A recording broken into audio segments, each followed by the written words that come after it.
The Seattle Seahawks are in a bit of a predicament. The Seattle Seahawks have a bit of a problem. They've got a big issue. You know, the Seahawks, they got some holes to fill, and they don't got the money to fill it.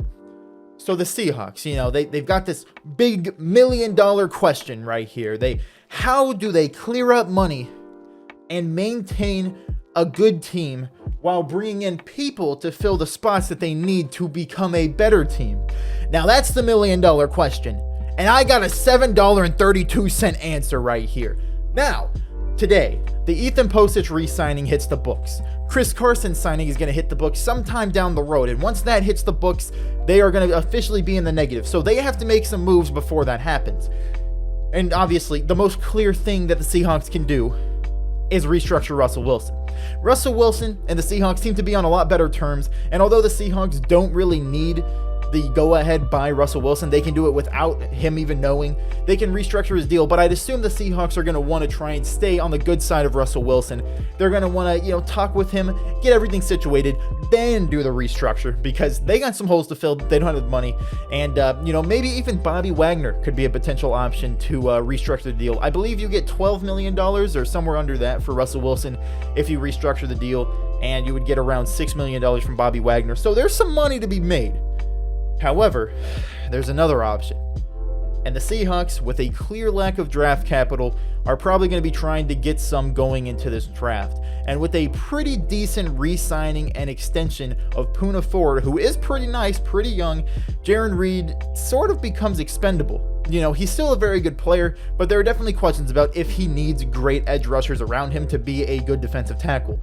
And with those kind of questions, you don't want to be paying him as much money as he's getting paid right now. I believe you save $8 to $9 million if you trade away Jarran Reed, and you could probably get some decent draft capital from him. So there are three options right there for the Seahawks to get some money. The third option kind of brings some draft capital in. But when it comes to the needs for the Seahawks, there are some clear needs. Very, very clear needs. I would think my top three needs are pretty important. There's also a fourth need that isn't really that important, but could definitely be useful to fill. So number one, we got edge rusher. Now, of course, this is something the Seahawks need. Last year, terrible. Carlos Dunlap comes in, top of the league, almost. And we lost Carlos Dunlap. We cut him because he had a lot of money on his, $14 million cap hit. That's a lot. We saved a lot of money. We brought some things in with that money. So decent move. However, Carlos Dunlap does not have anywhere near the market people assume that he would have. So we could probably bring him back on a cheap one-year deal, relatively cheap, and let him try free agency out next year when the money's inevitably going to be a lot higher than it was this year. There's also been some reports that the Seahawks are eyeing Melvin Ingram from the Chargers, who's old, but he's definitely a decent option if we want to bring in a one-year relatively cheap deal. So there are definitely some options at defensive end. There's also Jadeveon Clowney. That's not going to happen. All right, let's just get that out of the way. Jadeveon Clowney, not happening. That was the whole thing last offseason. It's not going to happen. All right.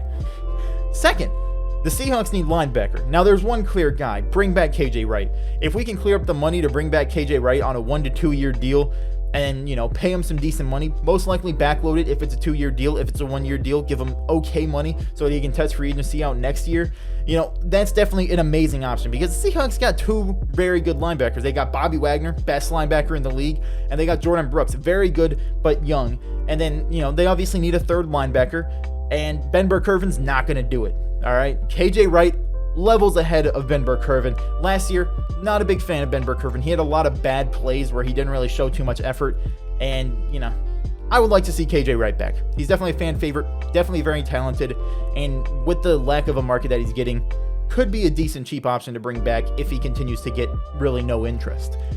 And third, probably the least important of these three, but definitely very important, is corner. We don't need any super talented corners. We got DJ Reed, we've got Akella Witherspoon, we got Ugo Amadi, we've got some good guys. Trey Flowers, he's serviceable. He's good at times, bad at times, But you want to bring back a veteran corner. You need some leadership on the corner group because that's a very young group. Akella Witherspoon, pretty young. DJ Reed, young. Ugo Amadi, young. Trey Flowers, pretty young.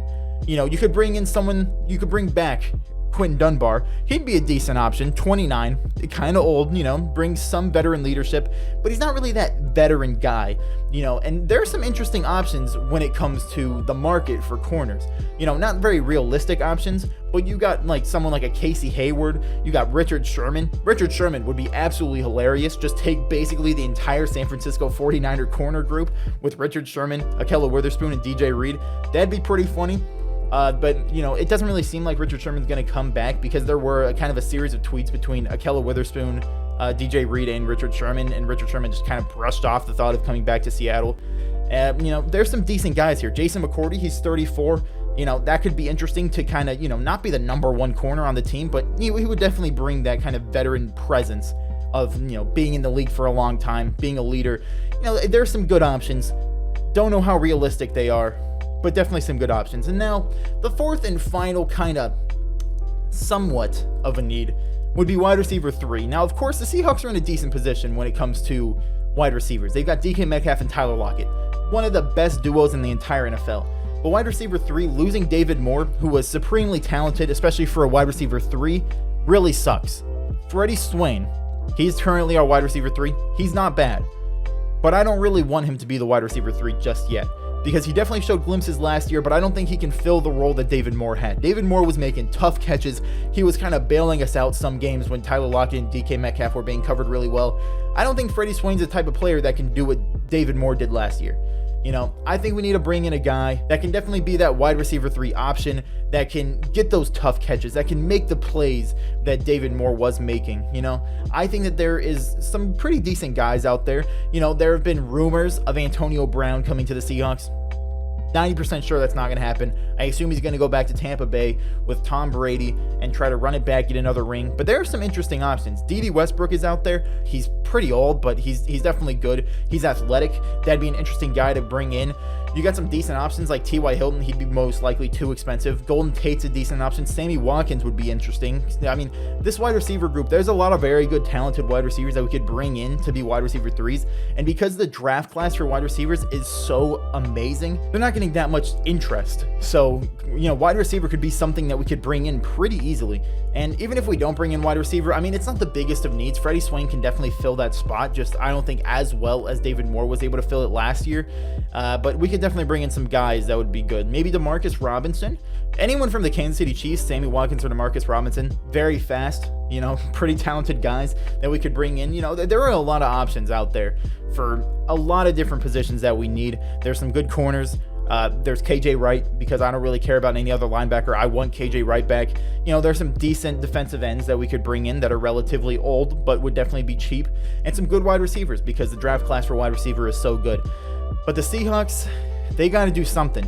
We got holes on this team and we don't got money. Really, I think it starts with restructuring Russell Wilson. Seeing as though the Seahawks and Russell Wilson on a better page right now, it seems like most likely Russell Wilson will be willing to restructure his deal. And even if he isn't, the Seahawks are going to do it anyway, because they have to clear up money. They got to do something one way or another before Chris Carson's, re-signing actually hits the books and counts against the salary cap. So we'll see what the Seahawks do. $1 million question: how are they going to clear money? How are they going to fill the needs at the same time? My $7.32 answer right there: restructure Russell Wilson, maybe trade Jaron Reed, and then boom, you sign a nice wide receiver 3, or you get KJ Wright and Carlos Dunlap back. Hope to God that the corners and the wide receiver 3 are good enough, or maybe you'll have enough money to bring back a Quentin Dunbar for one more year. There are definitely some things the Seahawks can do, and with the lack of interest, surprisingly enough, that KJ Wright and Carlos Dunlap are getting, or not getting rather, there's a decent possibility that Seahawks bring those guys back, kind of have a pretty solid group if they can end up restructuring one of the deals, which, like I said, they're going to have to do because they're going to be in the negative.